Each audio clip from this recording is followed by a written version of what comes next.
आनंद लो प्रतिदिन जीवन का में आपका स्वागत है। मैं एक छोटा और साधारण अनुदेश आपको दूंगी जो आपके जीवन में जग भर का अंतर ला सकता है। हार न मानिए। यह आश्चर्यजनक है कि आप अपने जीवन में क्या क्या कर सकते हैं अगर आप कभी हार न मानेंगे तो। बाइबल बोलती है हम भले काम करने में साहस न छोड़े, तभी हम सही समय पर फसल काट पाएंगे। परमेश्वर ने आपके लिए फल रखा है, पर आपको निर्णय लेना है कि आप कभी हार नहीं मानेंगे। कृपा करके ये कार्यक्रम देखते रहिए। हम बताएंगे परमेश्वर की कितनी इच्छा है कि आप शोक और अकेलेपन में ना रहें। मैं एकदम अकेली हूँ, मैं इस अकेलेपन से थक चुकी हूँ। मैं आपको इससे भी अधिक बुरी बातें बता सकती हूँ। आमीन। जब मैं 18 वर्ष की थी तब एक व्यक्ति से ब्याह कर लिया जिसे नौकरी ही नहीं करनी थी और जीने के लिए काम तो करना पड़ता है, तो मैंने नौकरी कर ली और वे नौकरी खोजता रहा। ये उसका काम था, वे नौकरी खोजता रहा, पर उसने अपना हाथ पुरानी कारों के व्यापार में डाला, जिसे पहले से चलाई हुई कहते हैं, पर तब उसे पुरानी कार कहा करते थे। तो एक बार उसे विभिन्न प्रदेशों में नौकरी मिली, एक बार न्यू मैक्सिको में। तब मैं 18 वर्ष की थी और मैं मैक्सिको चल पड़ी। एक छोटे से कार्यालय में मेरी नौकरी लगी और उसने पुरानी कारों को बेचने का काम किया। हमें वहां रहे कुछ 30 दिन हुए थे और तब एक दिन वो घर नहीं आया। वो घर लौटकर नहीं आया तो अंत में मुझे विचार आया, उसने मुझे छोड़ दिया।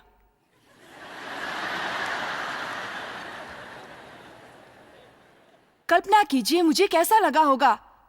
मैं 18 की थी, मैं न्यू मैक्सिको में, मेरे पास कोई पूंजी नहीं अलावा उसके जो मैं कमा रही थी। मेरे पास इतना भी नहीं था कि मैं घर जाऊं और घर से मुझे सहायता भी नहीं लेनी थी क्योंकि इसका परिणाम मुझे पता था। और केवल ये नहीं, परंतु मेरे पिता ने ऐसा कहा था, देखती रहो, तुम एक दिन लौटकर यहीं आओगी, तुम्हें मेरी आवश्यकता पड़ेगी और फिर तुम्हें वापस आना पड़ेगा। तो उस समय मुझे किसी की भी आवश्यकता नहीं थी, पर तब मुझे कितना अकेलापन अनुभव हुआ। मैं छोटे से किराए के कमरे में थी जहाँ खाने पीने के अलावा और कोई काम न था। ये मैं बढ़ाकर नहीं बता रही हूँ। 30 दिनों में मेरा वजन 30 पाउंड बढ़ गया क्योंकि मैं सारा समय खाती रहती, केवल खाती और खाती। मुझे स्मरण है कि कितनी दुखी थी। तो इस व्यक्ति के साथ मेरा ब्याह 5 वर्षों तक रहा। उसके अंतिम दिनों में मैं गर्भवती हो गई और तब उसने मुझे छोड़ दिया। और वो मुझे कहने लगा, जब मैं गर्भवती थी उसने मुझे बताया कि वो बच्चा उसका नहीं है, जो पूर्ण रूप से झूठ था। जहाँ हम रहते थे वहीं से थोड़ी दूर पर एक और महिला के साथ रहने लगा और हर दिन जब मैं काम पर जाती तो मुझे अपनी कार वहां से ले जानी पड़ती जहां वो उस महिला के साथ सोता। जब मुझे नौकरी छोड़नी पड़ी क्योंकि मैं काम करने के योग्य नहीं रही थी, तब मेरे कोई मित्र भी नहीं थे, कोई भी नहीं। मैं आपको बता रही हूँ, कोई भी नहीं था मेरे साथ। मैं बहुत अकेली थी। मुझे पता है त्याग दिए जाने का अनुभव क्या है। मुझे पता है कि आपको कैसा लगता है। अगर आपको चोट पहुंचती है, मैं जानती हूँ कैसा लगता है, पर मैं एक जीवित नमूना हूँ कि आप उससे मुक्त हो सकते हैं। देखिए, आपको उसी प्रकार से जीना नहीं है। अगर आप नाव से बाहर आने की इच्छा रखते हैं तभी आप पानी पर चल सकते हैं। आप इस स्थिति में मुझसे अच्छे हैं क्योंकि मुझे ये सब बताने वाला कोई नहीं था। मैं कुछ भी नहीं जानती थी, मुझे बताने वाला वहां कोई नहीं था। मैं पूर्ण रूप से निराश थी। मुझे सहाय देने वाला कोई नहीं था। मेरे बाल बनाने वाली लड़की, उसने मुझे अपने घर रखा। उसने और उसकी माँ ने, और गर्भावस्था के अंतिम 3 सप्ताह मैंने उनके संग बिताए। जब मैंने अपने शिशु को जन्म दिया, मेरे पहले पति मुझसे मिलने आए और बच्चा उनकी भांति दिखता था, इसलिए वो नहीं कह पाए कि बच्चा उनका नहीं है। हमारा तब कोई ठिकाना नहीं था, रहने की कोई जगह नहीं थी। हम उतरकर उनकी कार में बैठे और हमारा कोई शरण स्थान नहीं था। हम कहाँ जाएंगे? हमारा घर नहीं था, हमारे पास संपत्ति नहीं थी। तब उसने अपने एक सगे वाले से संपर्क किया जो उसके एक भाई की पत्नी हुआ करती थी। वे एक मसीह थी और उन्हें लगा कि शायद वे हमारी सहायता करेगी क्योंकि वो एक मसीह महिला है। और सचमुच उन्होंने हमें शरण दी। थोड़े समय हम उनके संग रहे जब तक हम अपने पैरों पर फिर से खड़े न हो गए। इस नाटक को मैंने 5 वर्ष तक झेला। एक बार मेरे पति ने मुझे कैलिफोर्निया में अकेला छोड़ दिया। तब मैं समझती हूँ त्याग दिए जाने का अनुभव कैसा होता है। ये तब था और ये अब है। तो मैं यहाँ हूँ और संसार भर में सुसमाचार प्रचार कर रही हूँ। मेरे लाखों करोड़ों मित्र है। परमेश्वर मुझे आशीष दे रहा है। तो मैं आपको केवल ये बता दूं कि चाहे कोई भी परिस्थिति से आप जा रहे हैं, ये अंत नहीं जब तक कि अंत ना हो।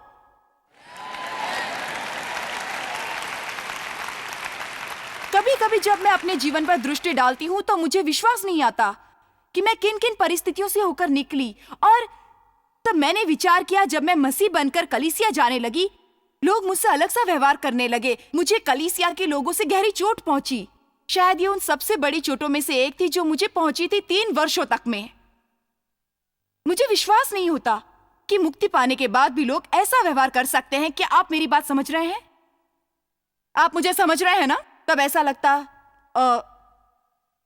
पवित्र आत्मा के अस्पताल में आपका स्वागत है। ये कुछ व्याकुल लोगों के लिए आईसीयू हुआ करता था। तो कलीसिया में प्रवेश करके आप ये आशा ना रखें कि लोग आपके साथ अच्छा व्यवहार करेंगे।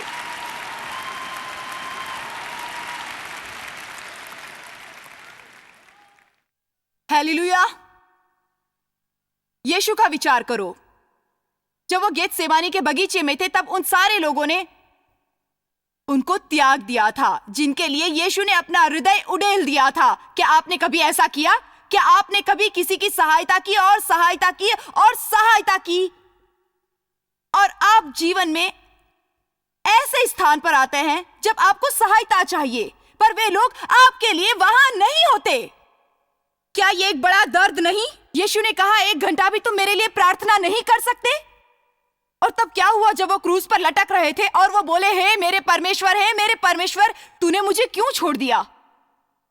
पर देखिए तो आज वे कहां हैं? वो पिता के दाहिने हाथ स्वर्गीय स्थानों में बैठे हैं। आमीन। और उनके चरण एक चौकी पर रखे हैं। प्रतीक्षा में कि परमेश्वर उसके शत्रुओं को, तो परमेश्वर बोला, मेरे दाहिने हाथ पर बैठे तब तक कि मेरे शत्रुओं को तेरे चरणों की चौकी न बना दूं। तो वे बैठकर प्रतीक्षा कर रहे हैं। मैं आपको बता दूं, ये अंत नहीं है, समय पूरा नहीं हुआ। जीवन में आपको बहुत नुकसान हुआ है। आपको अन्याय और धोखे का सामना करना पड़ा होगा। आपका बचपन निराशाजनक रहा होगा, पर आपको ये सब भुलाकर आगे बढ़ना है, क्योंकि यिर्मयाह 29:11 बताता है कि जो कल्पनाएं मैं तुम्हारे विषय में करता हूं उन्हें मैं जानता हूं। वे हानि की नहीं, वे कुशल की हैं, और अंत में तुम्हारी आशा पूरी करूंगा। आप सोच भी नहीं सकते परमेश्वर आपके जीवन में क्या कर सकता है। अब जरा सुनिए, आप सारे दर्शक जो टीवी देख रहे हैं, वहाँ बैठे बैठे उदास और निराश नहीं हो और उस पुरानी शोक की आत्मा को अपने पास भटकने न दे। आपको नहीं पता कि परमेश्वर आपके जीवन में क्या चाहता है।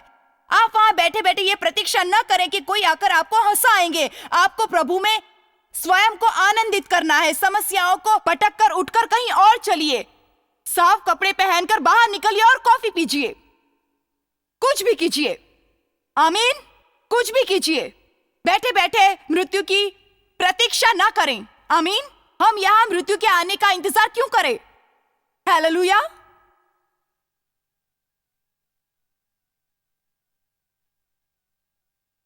दो तीमुथियुस 4 पर चलिए। हम बाइबल में हमारे नायकों को देखकर यह स्मरण करना भूल जाते हैं कि वे इसलिए नायक बने क्योंकि उन्हें उन स्थितियों में जाना पड़ा जिनसे हम चलकर आए। वे उन्होंने स्वयं को पराजित होने नहीं दिया, तभी तो वो नायक बने। अगर बाइबल को आज के युग में लिखा जाए तो क्या आप उनमें से एक स्त्री या पुरुष बनने की इच्छा करेंगे जिसका नाम उसमें लिखा जाए?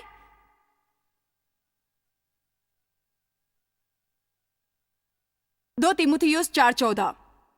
उन लोगों के प्रति ध्यान दीजिए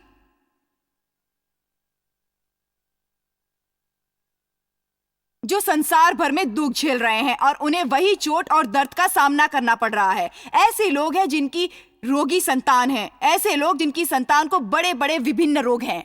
वैसे रोग जिनका इलाज नहीं हो सकता। अस्पताल रोगियों से भरे हैं। हर एक और कितना दर्द है, किंतु परमेश्वर सांत्वना का प्रभु है। मैं कितनी आभारी हूं जो प्रभु को पुकारना जानती हूं।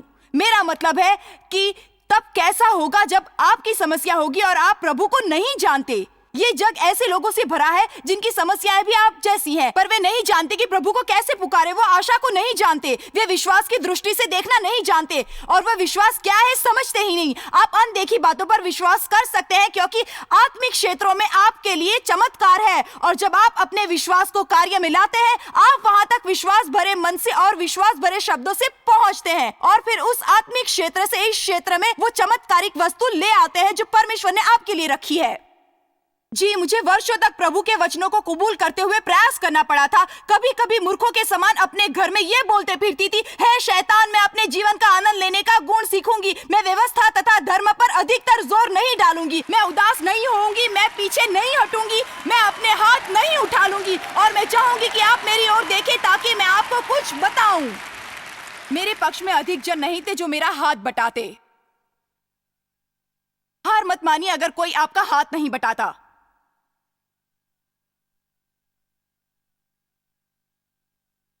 अगर ये होना ही है तो आप इसे स्वयं और परमेश्वर के साथ पूरा कर सकते हैं। आमीन। जब आप मन से पक्का कर लेते हैं कि केवल आप और परमेश्वर ऐसा कर पाएंगे, तब आप चकित रह जाता है कि प्रभु आपके जीवन में कितने लोगों को जोड़ देगा, पर उसकी इच्छा ये बिल्कुल नहीं रहती कि आप उन पर पूरी तरह निर्भर हो जाएं।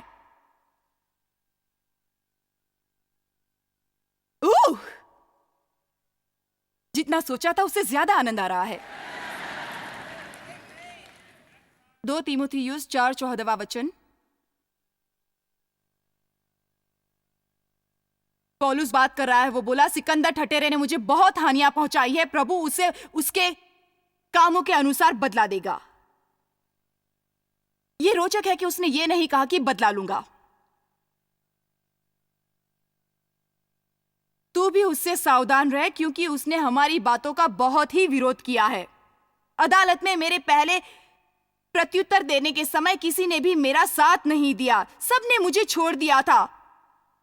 भाई पौलुस ने उन लोगों को उपदेश दिया, उनके आगे अपने हृदय को खोल के रख दिया और उनके संग यात्रा की, पर अब वो संकट में है और सब उन्हें छोड़ देते हैं।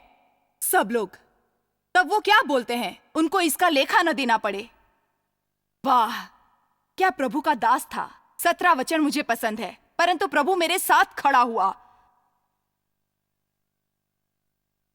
तो वो अकेला न था, क्योंकि उसने उन अनदेखे को ऐसे देखा जैसे वो उन्हें दिखाई दे रहा हो। 2 कुरिन्थियों 4 पे चलें। क्या आपको इससे कुछ प्राप्त हो रहा है? मैं हार नहीं मानूंगा, ना पीछे हटूंगा। मैं अपनी गड़बड़ी में यूं ही नहीं फंसूंगा। अभी समय पूरा नहीं हुआ है।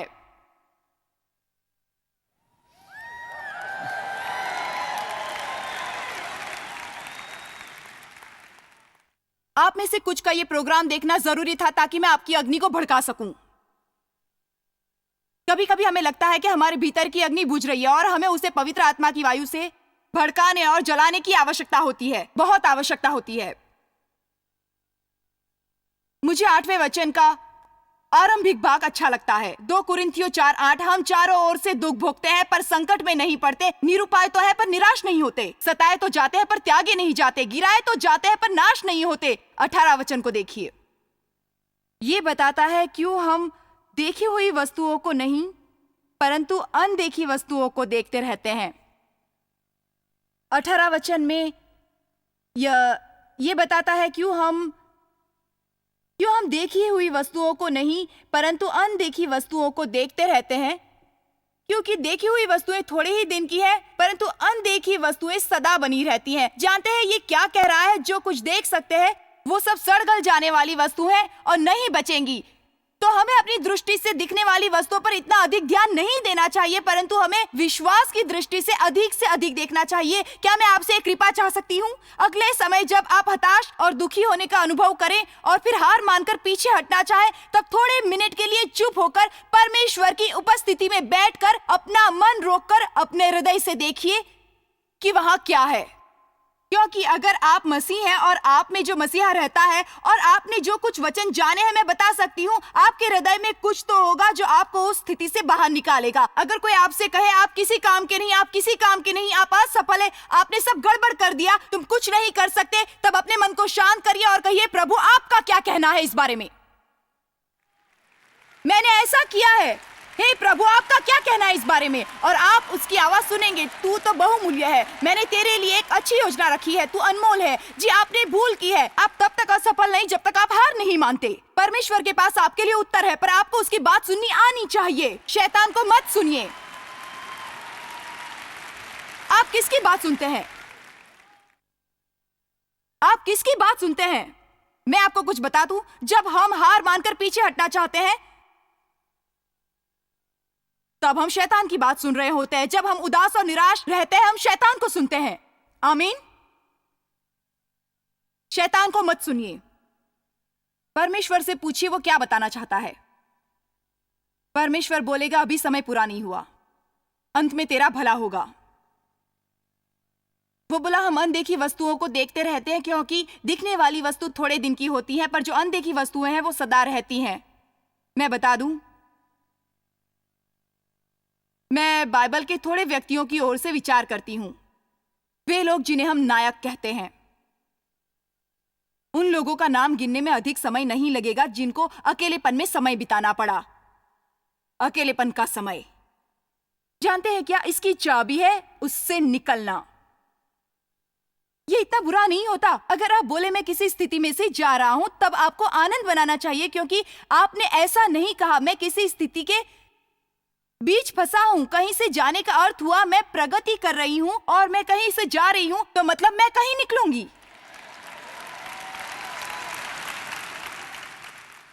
तो इस पर विचार करें। जब अगली बार कोई ये बोलता है आप कैसे हैं, बोलिए मैं इस स्थिति से जा रहा हूं और इसे आनंद से कहिए, उदासी से नहीं। मैं उससे गुजर रही हूं और मैं दूसरी छोर तक पहुंच जाऊंगी। कैसे ये नहीं जानती। ये मेरा भरोसा है कि परमेश्वर मेरी भलाई के लिए कार्य कर रहा है। मैं कुछ सीख रही हूं और मैं पहले से अच्छी बनूंगी।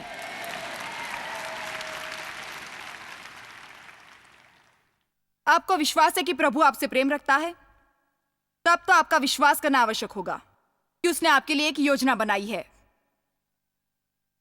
परमेश्वर ने आपके लिए अच्छी योजना बनाई है और स्थिति बदलेगी। परिस्थितियां जैसी की तैसी नहीं रहने वाली। आप परमेश्वर के संग रहकर परिवर्तन कैसे नहीं देखेंगे? क्या आप समझे? मैंने कहा आप परमेश्वर के संग रहकर परिवर्तन कैसे नहीं देखेंगे? आप बदल रहे हैं, आपकी परिस्थितियां बदल रही हैं, आपकी प्रार्थनाएं काम कर रही हैं और आप परिणाम जरूर देखेंगे। अकेलेपन की भावना को अपने अंदर बसने मत दीजिए। खुद को आनंदित बनाइए, स्वयं को झाड़िए, स्वयं को हिलाइए, झुलाइए। कहीं जाकर किसी के लिए आशीष का कारण बनिए। आप चकित रह जाएंगे ये देखकर के आपके आनंद में कितनी बढ़ोतरी आती है। आमीन। चलिए कुछ लोगों की ओर से विचार करें। दाऊद को गुफाओं में शाऊल से छुपते समय कितना अकेलापन महसूस हुआ होगा। पता नहीं दाऊद को कैसा लगा होगा जब उसके अपने पुत्र अबशालोम उसके सिंहासन को छीन लेने का प्रयत्न कर रहे थे। मेरा मतलब है ये एक अलग बात है कि आपके विरुद्ध होकर आपसे आपकी नौकरी को कोई छीन ले, पर यह और कि आपकी संतान ऐसा करे। इब्राहिम के साथ क्या हुआ जब उससे अपना घर छोड़ना पड़ा? हम वहां पढ़ते हैं जहां परमेश्वर ने उससे कहा अपने बाप का घर और जो भी तेरे आराम की वस्तु है उसे छोड़ दो।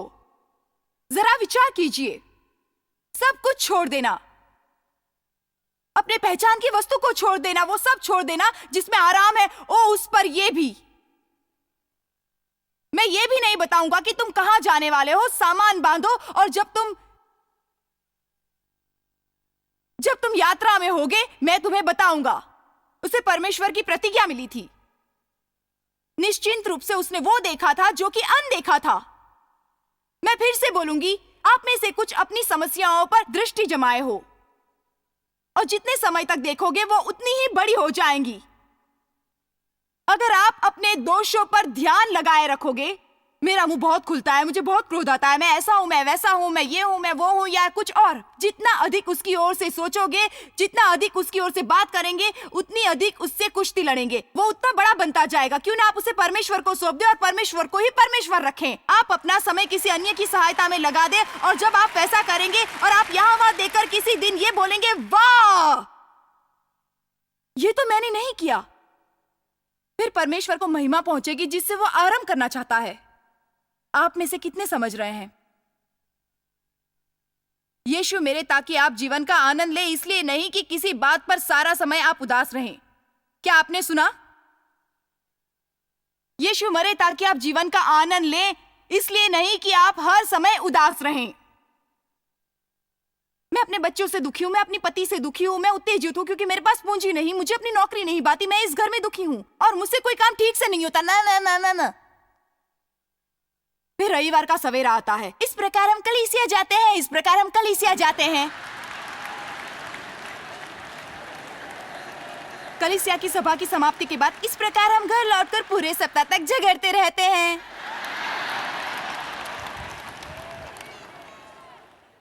चलिए, हम सबको नया जीवन चाहिए, हमको एक वास्तविक जीवन चाहिए। हमें विश्वास की दृष्टि से देखना शुरू करना होगा और विश्वास के कानों से सुनना। परमेश्वर ही परमेश्वर है, ये लाभदायक है। हन्ना को अकेलापन लगा होगा जब वे दूसरों को बच्चे जन्मते देखती होगी, पर उसकी अपनी संतान नहीं थी। चाहे आप पर जो बीती, ऐसा कोई ना कोई है जिसका उदाहरण आपको बाइबल में मिल सकता है, जो आप जैसी परिस्थितियों से होकर निकला है। एस्तेर के बारे में क्या विचार है? वो एक छोटी सी यहूदी कुमारी थी। मुझे नहीं लगता वो बड़ी आयु की थी, पता नहीं, मेरे विचार में वे कुछ 20 की आयु की थी, पर उसकी सही आयु मैं नहीं जानती। मुझे विश्वास है उसके पास जीवन की कोई योजना थी। यकायक परमेश्वर ने उसकी योजनाओं में बाधा डाल दी और ऐसी स्थिति में डाल दिया जिसमें कोई भी कुमारी यहूदन आने की इच्छा नहीं करती, जो कि एक बहुत ही निराशाजनक अथवा खतरनाक स्थिति थी। मैं सोचती हूं तब वे बड़ा अकेलापन अनुभव करती होगी। रूथ का क्या हुआ? खोने की बात करते हैं। उसका पति, उसका देवर और उसका ससुर एक ही दिन मरे। फिर उसकी देवरानी उसे छोड़ गई और फिर वो 6 सदस्य थे, वे 2 रह गए और उसके और उसकी सासू माँ के पास कुछ भी नहीं था, पैसे भी नहीं, खाना नहीं। उसकी सासू माँ अपने गांव को लौटी, जो रूथ के लिए एक विदेशी और अनजान नगर था, और तब उसने स्वयं को एक खेती में पाया जहां वो कटाई से गिरा हुआ अनाज बीनती। वो एक अनजान नगर में थी। उसकी इतनी बुरी हालत थी कि वो निश्चिंत रूप से खेतों में बिना हुआ अनाज खाती थी। पर अंत में, आज के दिन मेरी बात पर ध्यान दीजिए, बात पूरी नहीं हुई है। अंत में उसने उस देश के सबसे धनवान व्यक्ति से शादी की। यूसुफ का क्या हुआ? गुलामी में बिका, बंदी गृह में 13 वर्षों तक, उस पाप के लिए जो उसने नहीं किया। पर अंत में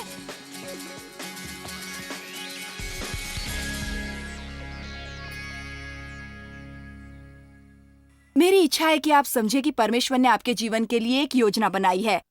इस समय अगर कोई चोट है, अगर आपने जीवन में कुछ खो दिया है और ये सोचते हैं ऐसा है जॉयस, मुझे तो बिल्कुल नहीं लगता कि प्रभु ने मेरे जीवन की योजना बनाई है, पर जानते हैं उसने बनाई तो है। परमेश्वर सत्यवान और वचनबद्ध है। आपको अकेले बैठकर दर्द को सहना नहीं है। प्रभु ने आपके लिए कुछ विशेष रचा है।